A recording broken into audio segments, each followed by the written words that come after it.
some user using your database or your storage. So you need to authorize this user before they could using this database. That's mean now our database, if you remember, we create the rule for read and write true. That's mean anyone could do that. If I change it to auth, that's mean only authorized user, only the users who are logged into this system or logged by their app to our system could use our services.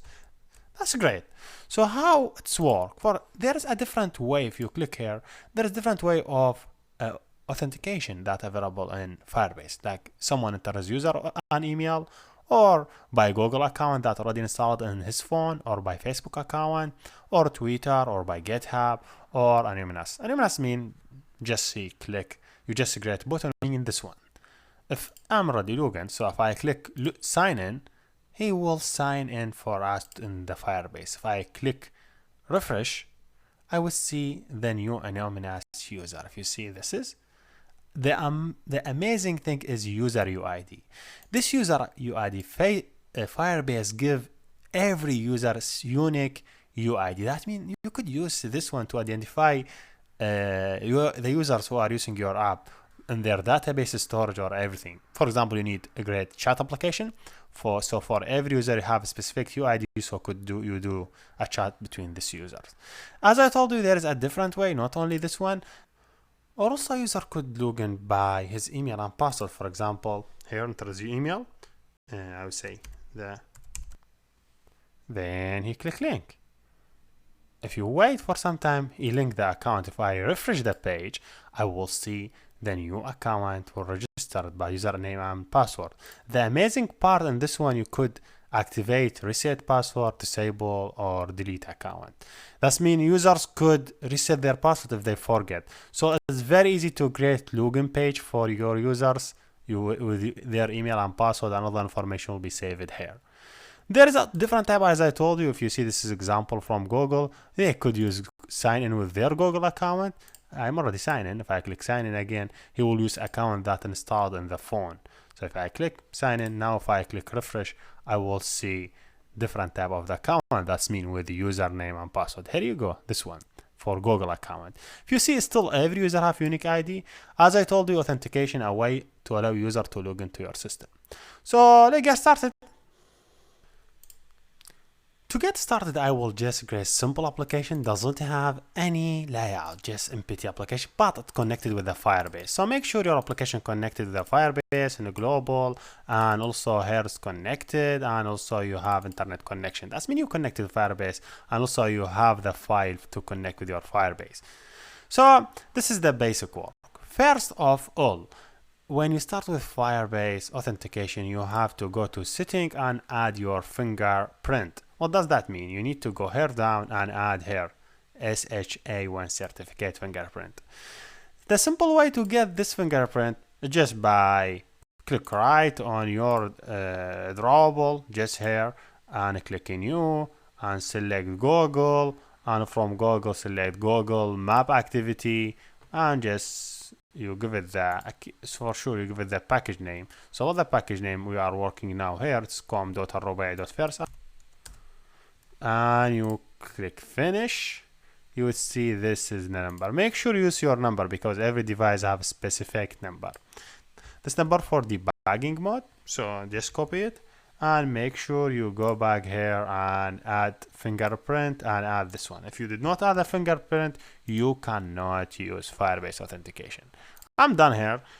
You could go back from this process, just click Ctrl Z and just remove what you did, and you go to origin, Ctrl Z just, so I don't need that update. Yes, so yes, I will go back now to Firebase and start working. First type of authentication I want to work with in this process is anonymous. Anonymous, that mean, as you remember, I don't take any information from user, just button he click and I create account for him. So first of all, I have to go here to authentication, then sign up method, anonymous, and I just change it to enable. I would select save. After I click save, I would go to my project, and I will go to my project here to the bundle Gradle model app and copy one of these lines and just go down. It's for Firebase com.google.firebase/I would say auth. Just change the name here to auth to have authentication class and click refresh. That means I get access to Firebase. I will go to project, draw a layout, and just drag symbol button. Someone could login with anonymous. So yes, here we go. If I just click to the code, make it easy, I will say login any. That's mean with any account. Doesn't have any process. Only click, when someone click on it, I would say bu anonymous, whatever you want to name it, name it. If I go back and click again, just go take another place line, then click again, you will see this one just create, you will create for us. So to get started with anonymous or with Firebase authentication, first of all, you have to define Firebase authentication. So just say write Firebase authentication, this one, and you could name it mauth. Any name you could name it. Another one, you need to define Firebase authentication listener. That means you listen to authentication when someone log in or when someone log out. So you could say auth listener in this way. Okay, to get started with Firebase, first of all, in the create mode, you need to do initialize. So just you say here equal Firebase dot get instance. You just do initialize for the Firebase. Then when you initialize the Firebase, you need to start the Firebase listener, or we need to get this Firebase activate. So when I get start, I should do it in the method of get start. I just start listening to the Firebase and see what does happen in the Firebase to read it. So first of all, here you just say, okay, I'm here. So I would say authentication dot add listener, or add state listener. I will add this one, mauth. This one I define it for listening for event. I just add it, so whenever the application start, I will initialize my Firebase, then start listening. When the application stop, for sure I want to stop this one, so I will say dot authentication stop or remove authentication listener. You could do remove authentication state list and remove it. That's great. So now, okay, application started, I initialize it, then when someone start, I start listening. When I done, I remove listening. So here we go. Now I want to listen for sign in and sign out. So how I do that? You remember I defined this variable for listening for events. So it's really easy to go and enter initialize and say, okay, this variable authentication listener equal new Firebase authentication listener. Just write Firebase and click enter. He will create this method for you.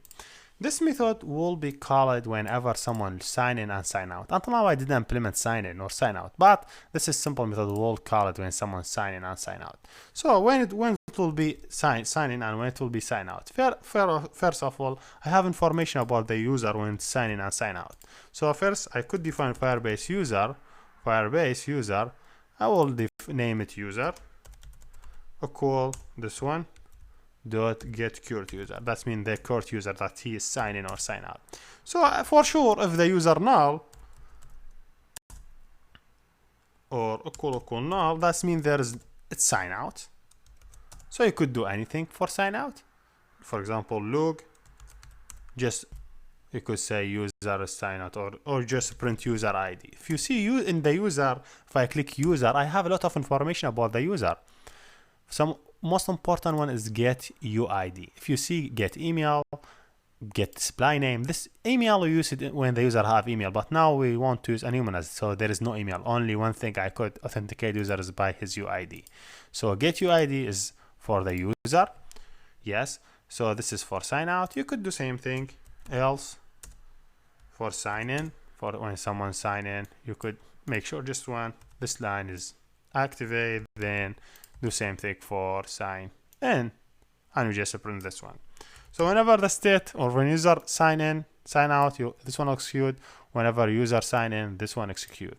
And it's complete, you could check for the task. So you say, okay, if the task is dot success or is success, say You could do anything good. You could, if there is no, for example, if there is not successful, you could display error message. You say, okay, let me display the message. So I say log dot. Now I would say dot w, because I have number of line error. We just add task dot get exception. So just to make you, or just remember everything, when someone click on, okay, from the beginning, for the beginning, you will use this two line for authentication and listener. So when the application you create, you just initialize the authentication and you listen for sign in and sign out, and you print the result on the output. So when application start, first of all, before, you cannot do this operation unless you have listening for the listener. So you say initialize listener, so you could listen, or you and listen for the listener when you're done. So when someone want to sign in, you just click this one. You could activate sign in. In the same way, you could activate sign out for any way. You could do sign out just by writing myauth.sign out, and thus you could do sign out directory. I'm just doing sign in now. Yeah, so before you go next, make sure sign out here is null. So for that reason, here is the case for sign out. So if you run this one, you'll have problem. So make sure you just, for example, display message, you say user signing out. Okay, user sign out. Okay, or just if you want, just highlight this part. You don't need it. But just I want to tell you this part will execute if user sign out, and this one will be executed if the user sign in. If I click run to see the result. Here we go. Now if I click sign in or login any, you have to login after a minute, but I didn't add message and other stuff. If I click refresh, I would see the new user. Here you go. This is the new user that he logged in, and this is his account. If the user try to log in again, he will not get a new account because he know the device and he still keep it with same account number. So there will not be another account. Also, I could do sign out. That's great. If you see, I have login for the user. If I go to the code, if you remember, we say, okay, if someone sign in, get the user ID. So if I go down here to the console and I try to look for Control F, looking for sign in, you see in the sign in, I have this, the user ID. It's 787A1. If you go here, it's the same. So yes, this is the basic thing. We could do it for sign in as a normal.